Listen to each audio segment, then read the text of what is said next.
మీ కామెంట్లో నా సమాధానం కార్యక్రమానికి అన్నదాతలకు ఆత్మీయ స్వాగతం. ముందుగా ఆగస్టు రేట్ చెప్పన్న అమర్నాథ్ గారు. అన్న, ఆగస్టు ధరలు అనంతపురం యొక్క దిగుమతి పైన ఆధారం. రహీం బాషా గారు, అస్సలాము సయ్యద్ భాయ్, వాలేకుం సలాం. చివరగా ఆ మ్యూజిక్ 30 సెకండ్స్ పైన వస్తుంది. తప్పుగా అనుకోవద్దు, కొంచెం ఇబ్బందిగా ఉంది వినడానికి, మిగతా అంతా ఓకే. మీ అభిమానం కదా, అందుకే చెబుతున్నా. ఏదేమైనా మంచి సమాచారం మీ నుండి అందుకుంటున్నాం. థ్యాంక్ యూ ఎన్టీఆర్ గారు. మంచి సమాచారం అందుకుంటున్నామని మీరే అన్నారు. సమాచారం చివర సంగీతం వస్తుంది, స్కిప్ చేసేయండి అంతే కదన్నా. మీరొక్కరే ఇలా పెట్టారు, కానీ ఆ సంగీత బాగుందని చాలామంది కామెంట్లు పెడుతున్నారు. ఏదేమైనా ఆ సంగీతం వల్ల చివరిలో మాత్రం వస్తుంది కాబట్టి స్కిప్. ఇక మనం మరొకటి పరిశీలిస్తే, Anantapuram stock increase day to day. Venkataraman గారు, 3,000 నుంచి ఆరంభమైన అనంతపురం స్టాకు ఇవాళ 40,000. బావా, ఇంకా 10 రోజుల తర్వాత రేటు ఇంక్రీజ్ అయ్యే ఛాన్స్ వస్తుంది. ఎందుకంటే 10 రోజుల కిందకి మన కాయల సైడు తగ్గుతాయి. వాస్తవం 10 రోజుల తర్వాత కాయలు తగ్గే అవకాశం ఉంది కాబట్టి ధరలు పెరగవచ్చున్న ఆశాభావాన్ని పూలూరు బామర్తి రమేష్ గారు వ్యక్తం చేస్తున్నారు. ఆయన మరొకరు పెట్టారు, క్యాస్ట్ గురించి మాట్లాడకూడదు బావా, ఇంకా 10 రోజుల్లో రేట్లు జంప్ అవుతాయి. ఎందుకంటే ఒక వారం 10 రోజుల్లో పాత తోటలు అయిపోతుంది, కొత్త తోటలు లేవు. ఈ క్యాస్ట్ గురించి ప్రస్తావన ఎందుకు వచ్చిందంటే, మీకు అందరికీ తెలిసింది ఇజ్రాయెల్ ఇరాన్ మధ్య జరిగిన యుద్ధం.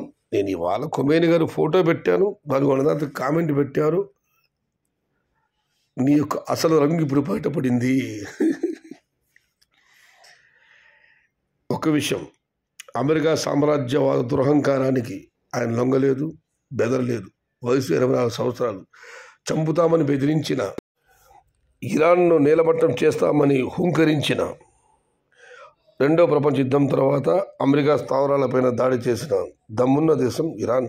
ఇక్కడ మతాల ప్రస్తావన లేదు. ఈ విషయంలో పెద్దగా వెల్లదలుచుకోలేదు, కేవలం ఆయన ఫోటో మాత్రం పెట్టారు. ఇక మనం మరొకటి పరిశీలిస్తే, వెంకటేష్ గారు, ఆంధ్రాలో అంతగనం టమోటా తోటలు ఉన్న రేట్లు కూడా బాగానే ఉన్నాయి, బాక్స్ 1000 రూపాయలలాగా. కానీ మా తెలంగాణ తోటలు ఎక్కడ ఉన్నాయో అర్థమే కాదు. తోటలు ఎక్కడా కనిపించవు, పైగా రేట్లు దొరికేలా లేవు.